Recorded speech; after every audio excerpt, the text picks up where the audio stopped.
Yan, hello mga boss. So, good morning sa inyo. Update ko lang ang atong gihimo nga mini knife, katong isda nga gamay. Ano siya itong isa, lapanuman. Yan yun. Lisod ng magkwaon. Yan eh. Ano siya mga boss. So, itong panihumanon.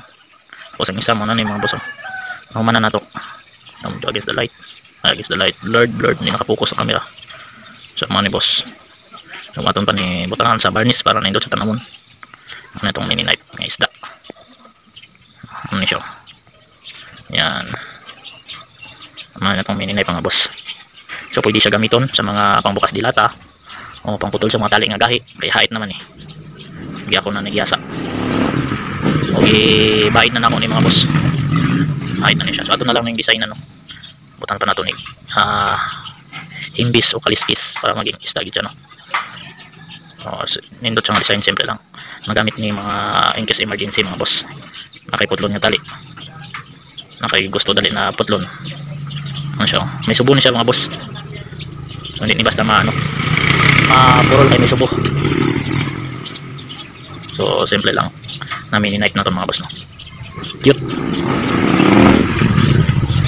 Hindi siya malata nga ano. Nasa blade sa sulod.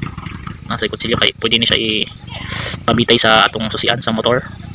Ato ni butangan o ano dali sa bitanan. Hindi nakapokus ang camera natin. Gamay lang niya siya. Pwede ra sa ano. Common. Gamay lang siya. Malang siya. Simple lang. Ano niya itong project. Mini knife na isda. Yan yung isa humanon pa na ako. Butan pa na ito na design. Pero unahon sana ako na yung humaning isa para makulayan na. Nagbutangan na ito pang ano, kabit. Para sa susian dali. Para magamit na. Okay. Thank you so much sa nagatanaw sa akong video. Dagang salamat. Mula na update ko lang kamo kung ano na mahuman ko ning isa. Okay ni unahon sa nato ni. Okay, bye bye.